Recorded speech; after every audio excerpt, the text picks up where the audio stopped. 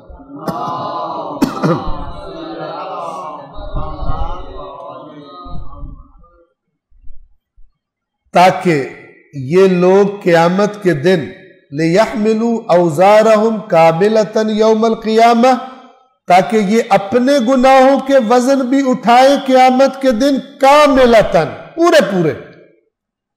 وَمِنْ أَوْزَارِ الَّذِينَ يُضِلُّونَهُمْ بِغَيْرِ عِلْمٍ، اور ان کے گناہوں کے بوجھ میں سے بھی اٹھائیں جنہیں یہ بغیر علم کے، جو میں آپ سے کہہ رہا تھا قول بغیر علم، بغیر علم کے باتیں کرتے تھے. اس کو سمجھ لیں. ایک تو ہے جان بوجھ کے غلط بات کرنا، یہ وہ مراد نہیں ہے. ایک ہے اندازے پر، اپنے اندازے پہ دین کی بات کرنا، یہ بھی بغیر علم. تمہیں پتہ نہیں ہے کتنی بری چیز ہے جو اٹھانے والے.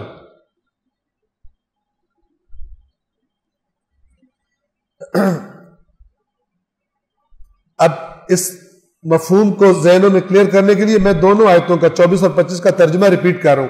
جب ان سے کہا جاتا ہے تمہارے رب نے کیا نازل کیا، تو کہتے ہیں پرانے لوگوں کے افسانے، یہ لوگ قیامت کے دن اپنا سارا بوجھ اور کچھ ان کا بوجھ بھی اٹھائیں گے جنہیں بغیر علم کے گمراہ کیا کرتے تھے.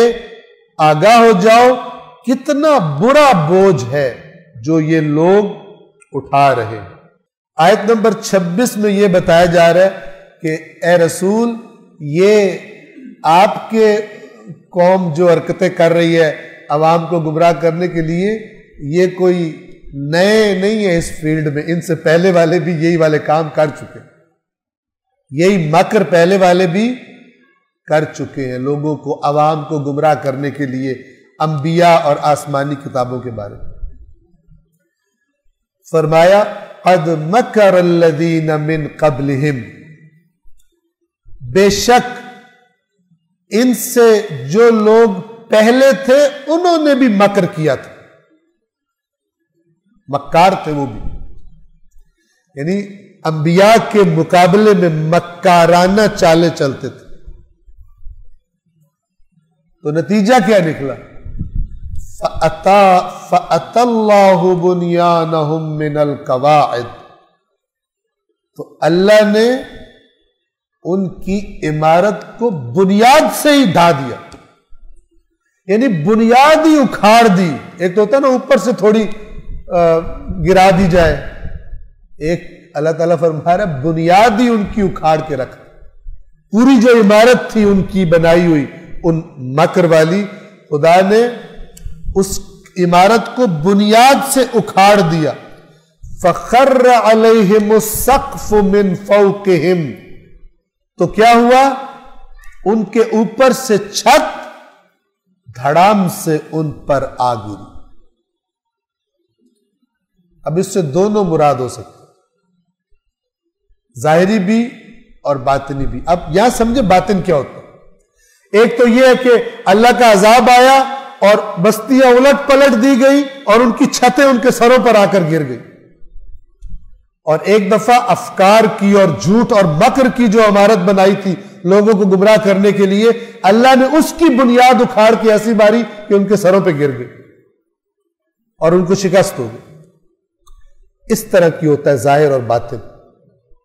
ایک اور مثال دے دیں، فَلْيَنْظُرِ الْإِنسَانُ إِلَىٰ طَعَامِهِ، سورہ عبس میں ہے۔ انسان کو چاہیے کہ اپنے طعام پر غور کرے، اپنے جو کھاتا ہے اس پر غور کرے۔ ائمہ اہل بیت کی روایات میں آیا، اس سے ایک مراد یہ ہے کہ انسان غور کرے علم کس سے لے رہا ہے، چونکہ کھانا بدن کی غذا ہے، علم عقل کی غذا ہے، روح کی غذا ہے۔ تو اگر یہ کھانا غلط کھا لو گے تو بیمار ہو جاؤ گے، ہو سکتا ہے مر جاؤ، اور اگر علم کا کھانا غلط کھا لو گے، تم دیکھ رہے ہو کس سے لے رہے ہو کس سے نہیں لے رہے، اور وہ غلط ہو گیا تو تمہاری تو ابدی زندگی تباہ ہو جائے گی۔ تو اس ظاہر سے ایک اور گہرائی کی طرف اشارہ کیا، لیکن کوئی باطن کے نام پر کوئی ایسی چیز لے آئے کہ جس کا کوئی تعلق ہی نہ بن رہا اس بات سے، توجہ فرما رہے، تو وہ پھر اس جگہ کے بارے میں کہا گیا ہے کہ قرآن کے خلاف ہو تو انکار کر دو، لیکن انہوں نے بجائے انکار کرنے کے کہا کہ یہ جو بات ہم بتا رہے یہ تو اس کے کتنے میننگ ہو، تمہیں تو ایک سمجھ آ رہا ہے نا، یہ اس کا ایک اور باطنی میننگ ہے جو کہ آیت قرآن کے ظاہر کے بالکل خلاف ہے۔ یہ میں بار بار بیان کرتا ہوں، آپ کو شاید اندازہ ہو یا نہ ہو، یہ مرض کوٹ کوٹ کے بھر دیا گیا ہے لوگوں کے ذہنوں میں، اور یہ میں دوسروں کی بات نہیں کر رہا تاکہ پتہ ہو۔ جیسے جیسے قرآن پر اعتماد پیدا ہوگا ویسے ویسے انسان اس کے قریب آئے گا، چونکہ یہ سب سے اہم کتاب ہے۔ ان سے پہلے لوگوں نے مکاریاں کی، لیکن اللہ نے ان کی عمارت کو بنیاد سے اکھاڑ دیا، تو اوپر سے چھت ان پر آ گری، وَأَتَاهُمُ الْعَذَابُ مِنْ حَيْثُ لَا يَشْعُرُونَ، اور انہیں وہاں سے عذاب نے آن لیا جہاں سے ان کو توقع ہی نہیں تھی۔ اپنے آپ کو ایسا سیف اور سیکیور سمجھ رہے تھے، جہاں سے سیکیور سمجھ رہے تھے ادھر سے ہی عذاب آیا ان کو۔ من حیث لا یشعرون، جدھر کا ان کو شعور بھی نہیں تھا وہاں سے پکڑے گئے۔ لہذا جو اللہ کے نبیوں کے خلاف مکر کرتے ہیں، مکاریاں کرتے ہیں، جھوٹ بولتے ہیں، پروپیگنڈے کرتے ہیں، عوام کو گمراہ کرنا چاہتے ہیں حقائق سے، اور سمجھتے ہیں کہ ہم نے یہ سارا کچھ کر کے اپنے آپ کو بڑا سیکیور کر لیا، تو اللہ وہاں سے گرفت میں لیتا ہے جہاں سے انہوں نے کبھی سوچا بھی نہیں ہوتا۔ صلوات پڑھیں محمد والے۔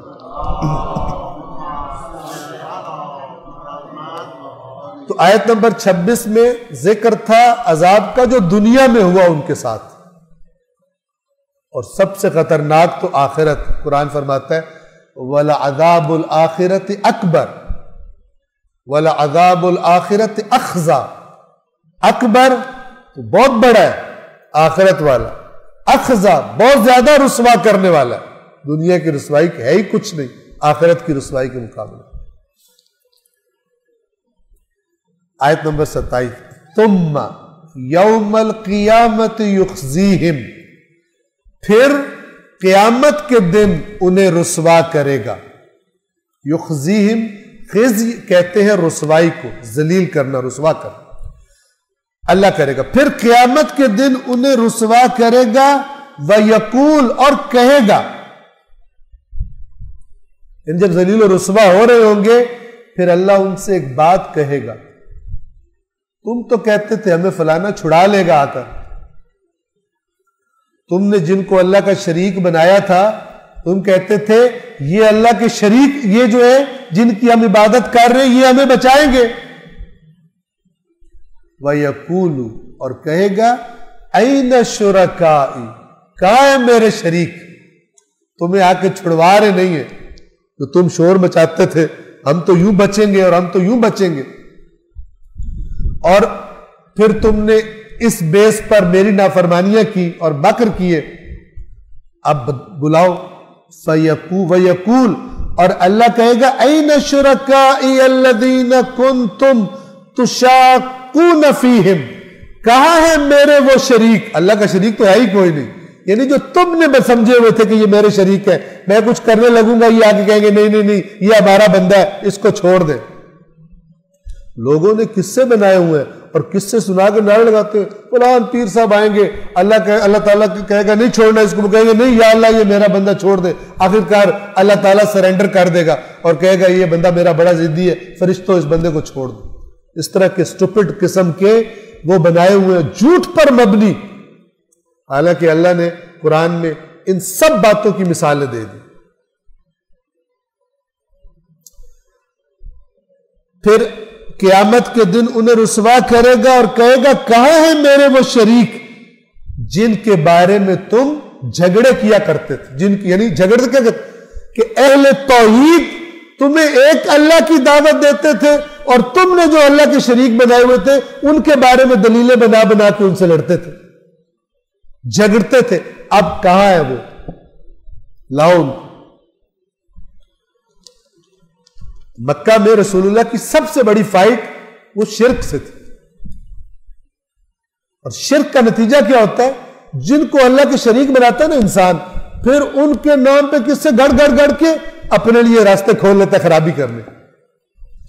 چونکہ اللہ کا پیغام تو اس کی کتاب میں واضح پہنچ چکا ہوتا، وہ تو اس نے دو ٹوک بات کر دی ہے. اب کیسے اس سے راستے نکالیں؟ کوئی اور چیز ساتھ لاؤ، اس سے منسوب کر کے شروع ہو جاؤ. قال الذین اوتوا العلم، جب اللہ ان سے یہ کہے گا جو ذلیل و رسوا ہو رہے ہوں گے، اللہ انہیں کر رہا ہوگا اور کہے گا کہاں ہے میرے شریک جن کے بارے میں تم بڑے جھگڑے کرتے تھے دنیا میں؟ اس وقت قال الذین اوتوا العلم، تو وہ لوگ جنہیں علم عطا کیا گیا تھا وہ کہیں گے ان الخزي اليوم والسوء علی الکافرین. وہ آگے بڑھیں گے اور کہیں گے کہ آج رسوائی بھی اور برائی بھی کافروں پر، کوئی شریک وریک اللہ کا نہیں. یعنی پوچھے گا اللہ ان سے اور اہل علم یہ بات کریں گے آگے. اور بعض جگہوں پہ قرآن نے ان کا جواب بھی بتایا، کہیں گے یا اللہ ہم شرک کرتے نہیں تھے، ہم تو بالکل ٹھیک تھے. پھر اللہ تعالیٰ فرماتا دیکھ کیسے جھوٹ بول رہے ہیں، حالانکہ یہ دنیا میں یہ کام کیا کرتے. صلوات پڑھیں محمد والے.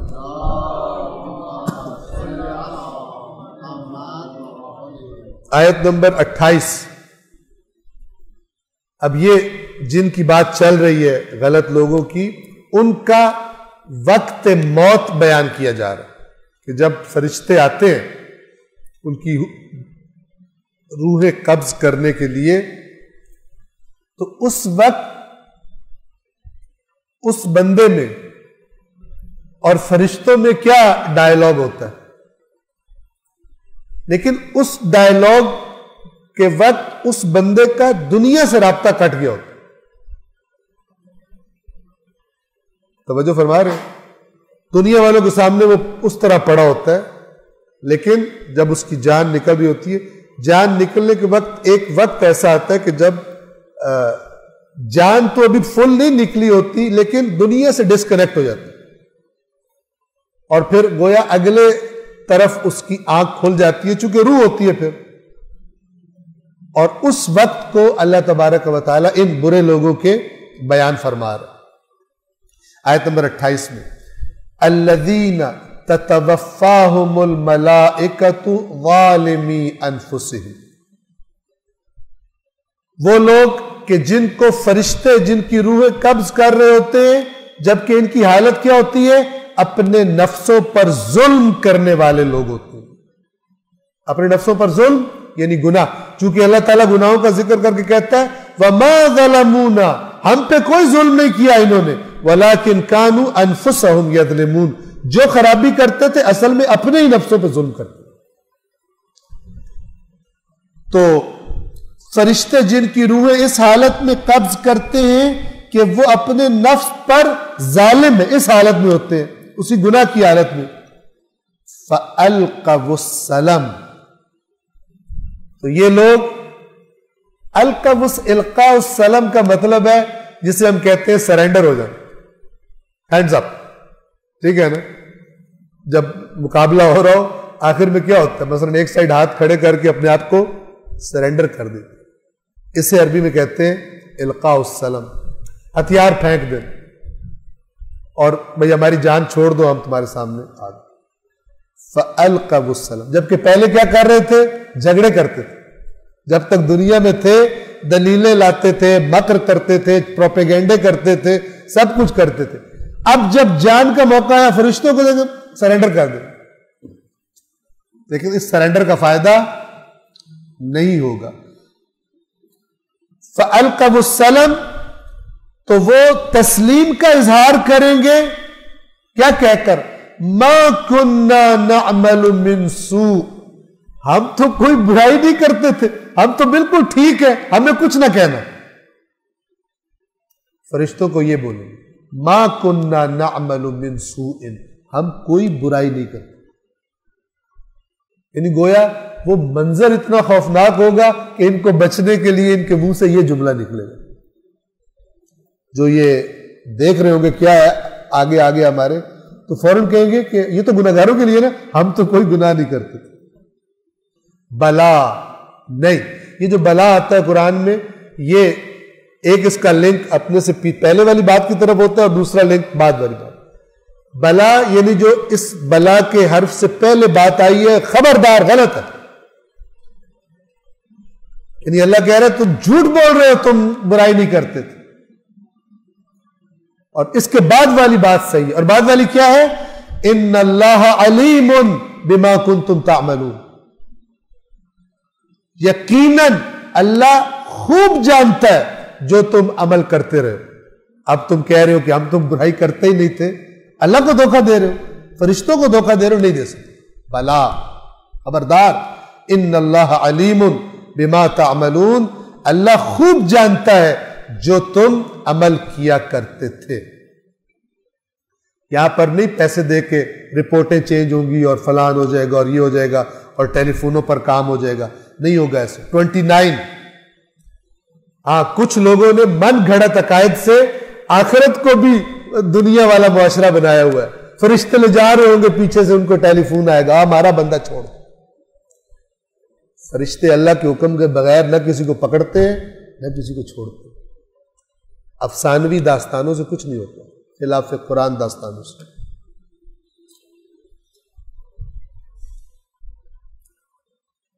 29، فَادْخُلُوا أَبْوَابَ جَهَنَّمَ خَالِدِينَ فِيهَا، پس داخل ہو جاؤ جہنم کے دروازوں سے ہمیشہ ہمیشہ اس میں رہنے کے لیے۔ فَلَبِئْسَ مَثْوَى الْمُتَكَبِّرِينَ، تو کتنا برا ٹھکانہ ہے اہل تکبر کا، متکبرین کا۔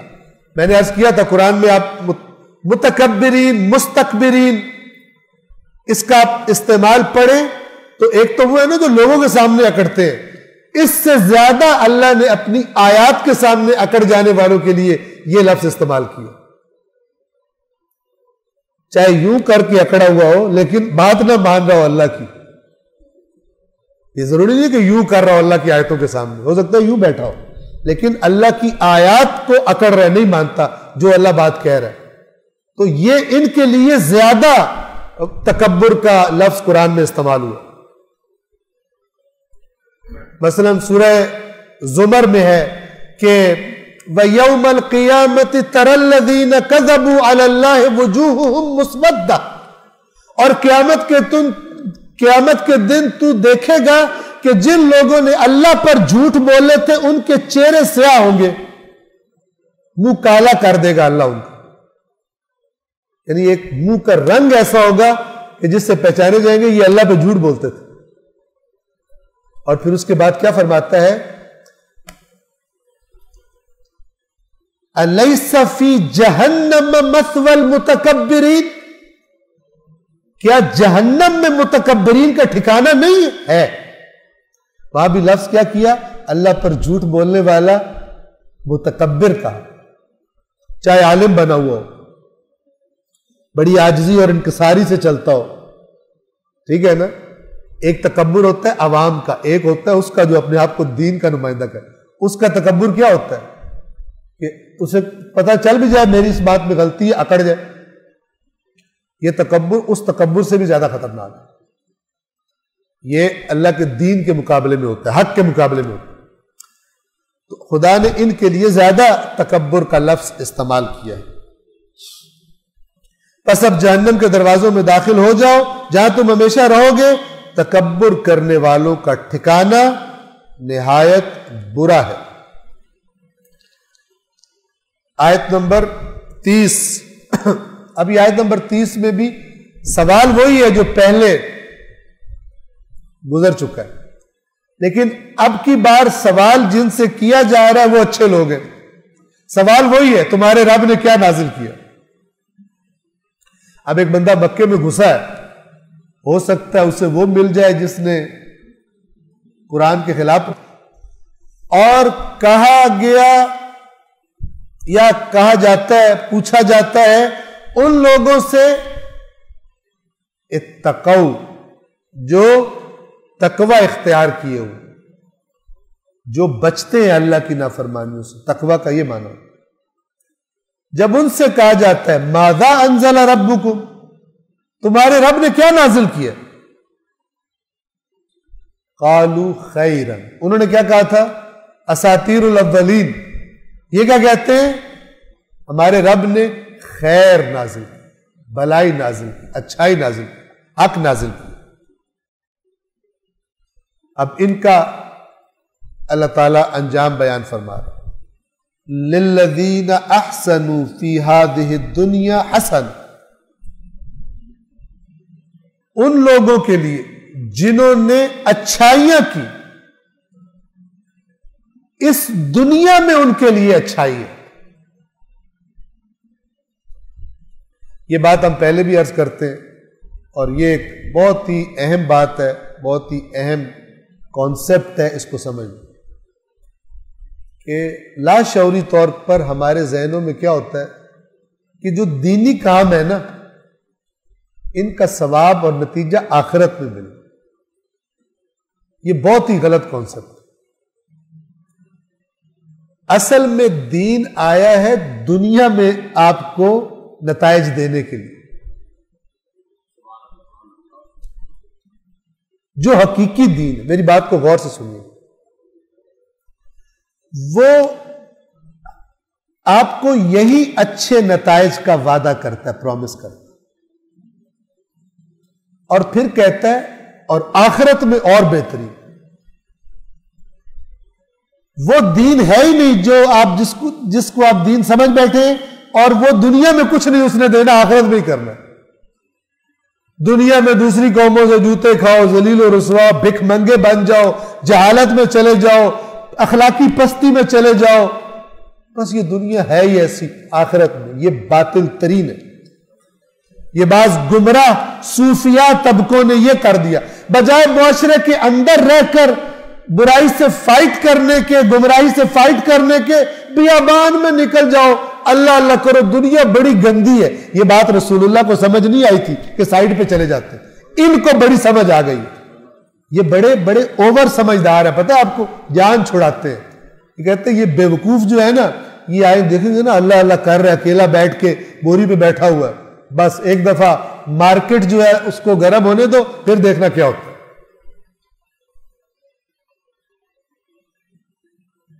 اور پھر عوام جن کو اللہ اپنی صفات کے ساتھ پسند نہیں آیا، ان کو پھر یہ پسند آتا، وہ پھر ان کے ہی ناک رگڑ رگڑ کے باقی زندگیاں گزار دیتے.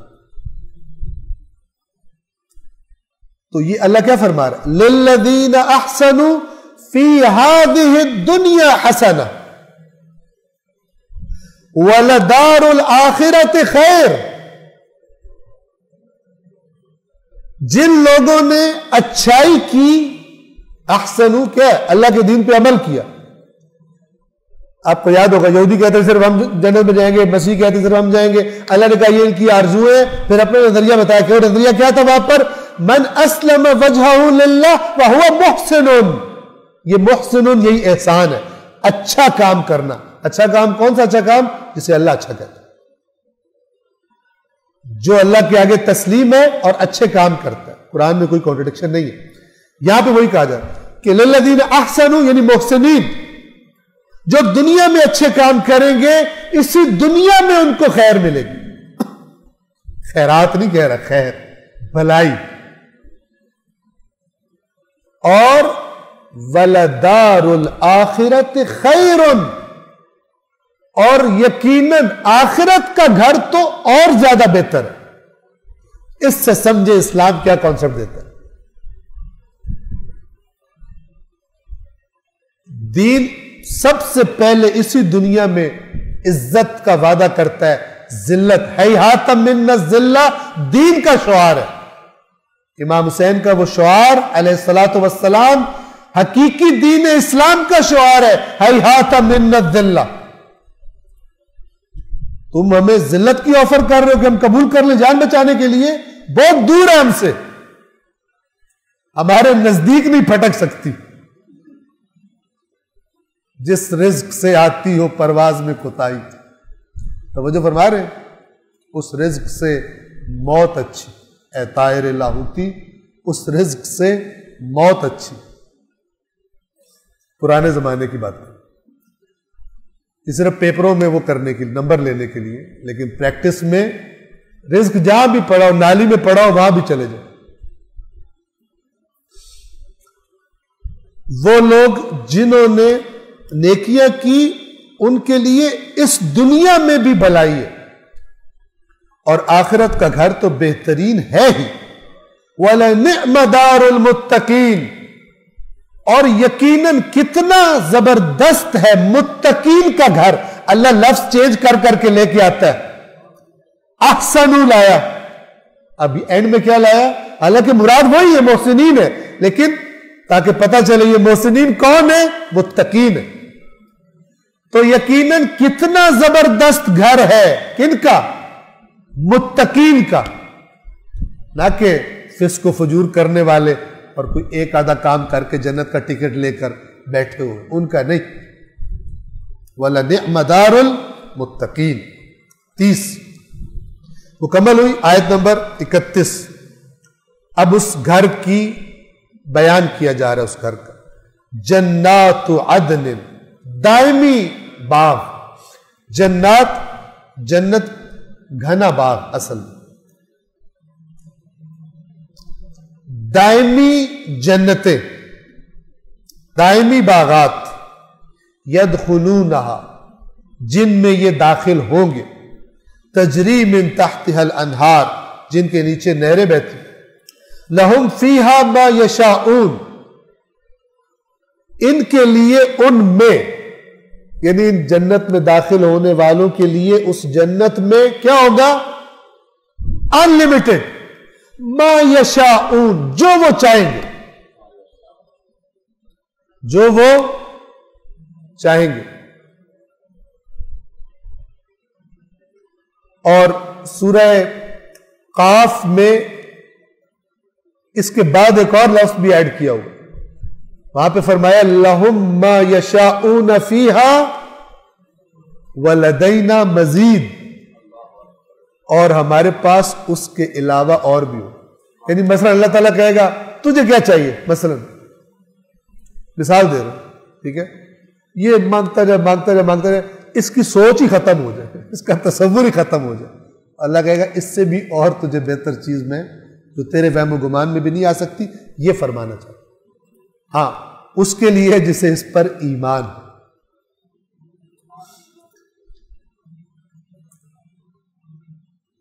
لہم فیہا ما یشاؤون، وہاں ان کے لیے جو چاہیں گے ہوگا. کذالک یجزی اللہ المتقین، اس طرح اللہ جزا دیتا ہے متقین کو. اب تقوی کی امپورٹنس دیکھیں آپ. اب بندے میں تقوی ہو ہی نا. جب تھوڑا سا غصہ آتا ہے اس کی زبان بے تقوی ہے، عادت ڈالی. تقوی کیا کرتا ہے؟ جب آپ اس کی طرف متوجہ ہوتے ہیں تو پھر یہ آپ کو اگر غلط عادت ہے اور عادتاً کام ہو جاتا ہے، آپ کو آہستہ آہستہ یہ روکنا شروع کر دیتا ہے. ٹھیک ہے، آپ کا ارادہ ہے متقی بننے کا، یہ ارادہ آہستہ آہستہ ایک دفعہ ہو گیا، دو دفعہ ہو گیا، دن میں 3-4 دفعہ ہوتا تھا، اب ایک دو دفعہ ہو رہا ہے، پھر ایک دفعہ ہو رہا ہے، پھر ایک دفعہ بھی نہیں ہو رہا، پھر مہینے میں 1-8 دفعہ ہو رہا ہے مثلا. کرتے کرتے کرتے یعنی یہ فائٹ آپ کی یہ تقوی کی ڈھال سے شیطان کے حملوں کو روکا جاتا ہے. ٹھیک ہے، خوشی میں آئے خرابی کر دی، اب پھر خوش ہوئے دل کیا وہی کروں، کہہ رہے نہیں اب نہیں کرنا، وہ والا کام نہیں کرنا. یہ چیز بتاتی ہے کہ اس کے اندر دین آ گیا ہے، پیدائش نہیں بتاتی، یاد رکھیے.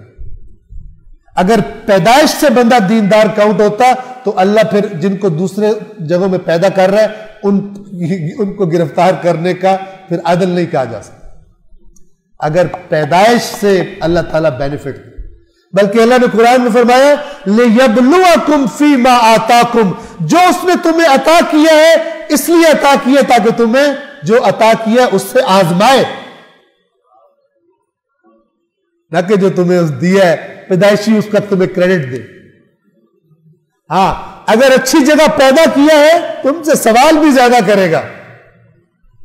جس کو 1,00,000 دیا گیا روپیہ اس سے 1,00,000 کا سوال، جس سے کروڑ دیا گیا اسے کروڑ کا حساب دینا اس نے. ہم کہتے ہیں جن کو 1,00,000 دیا انہیں لتر مار چھتر مار ان کو، اور جنہیں کروڑ دیا ان سے پوچھ ہی مت کیا کر کے آئے دنیا میں، انہیں پھر جنت میں بھیج دے. یہی ہے نا، اور کیا ہے؟ تحریف شدہ دین یہی ہے کہ دوسروں کو تو پکڑ، ہمیں تو نے رسول پاک دیے، ہمیں تو نے قرآن دیا، ہمیں تو نے یہ ہستیاں دی، ٹھیک ہے، اللہ نے زیادہ دیا ہے نا، اب ہونا تو ہمیں زیادہ ذمہ دار ہونا چاہیے، ہمیں زیادہ رسپانسبل ہونا چاہیے. نہیں نہیں نہیں نہیں، ہمیں کنسیشن بھی زیادہ چاہیے. اور یہ جن کو کم دیا تھا نا ان کو پکڑ کے جتنا مارنا ہے ان کو مارو.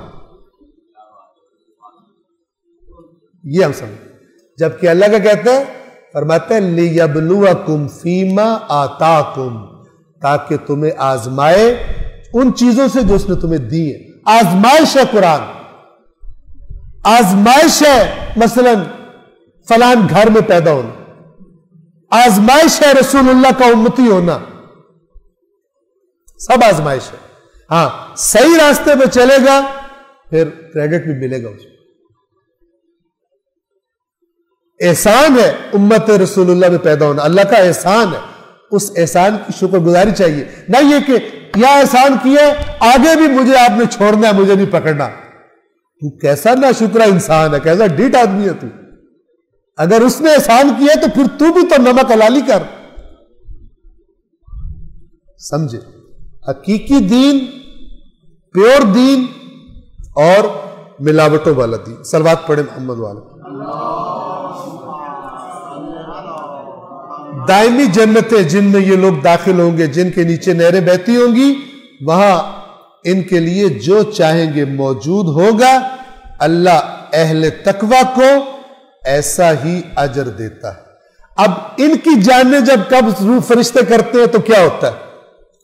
اب یہ قرآن کا بیان آپ سن لیں، باقی باتیں جو اس سے ٹکراتی ہیں فارغ ہیں. باقی باتیں جو اس سے ٹکراتی ہیں ماریں گے، چاہے جہاں بھی آئیں گے. یہ ہو ہی نہیں سکتا اللہ ایک بات کہہ رہا ہو اور اس کے خلاف بات ہوگی. آیت نمبر 32 الذین تتوفاہم الملائکہ طیبین، وہ لوگ کہ جنہیں جب فرشتے جن کی روحیں قبض کر رہے ہوتے ہیں یہ لوگ پاک ہوتے ہیں. طیبین وہ جو فرما رہے ہیں وہ گناہگار، عادی گناہگار اور وہ مجرم نہیں ہوتے. کیا کہتے ہیں فرشتے ان سے؟ یقولون سلام علیکم. اب جیسے اس دنیا سے بند ہوئی آنکھ ادھر کھلی، ایک دفعہ بندہ دیکھے گرز لے کے کھڑے ہوئے، مثلا دنیا کے لفظوں میں عرض کر رہا ہوں، ورنہ وہ اس جہان میں کیا ہے خدا بہتر جانتا. وہ کیا اس کی حالت کیا ہوگی، کیونکہ اس کو تو پتہ لگ جائے گا کہ جو باتیں میں نے سنی تھی وہ تو صحیح نکلی. ٹھیک ہے، اس کی حالت کیا ہوگی؟ لہذا وہ فوراً کہیں گے ہم تو برائی کرتے ہی نہیں تھے بچنے کے لیے. لیکن اس کی حالت کیا ہوگی جس کی جیسے ادھر سے ڈسکنیکشن ہوا ہے ادھر سے پہلی چیز کیا اس کو ملی ہے؟ فرشتے کہہ رہے ہیں سلام علیکم، تم پر سلام. ختم، پریشانیاں ہی ختم.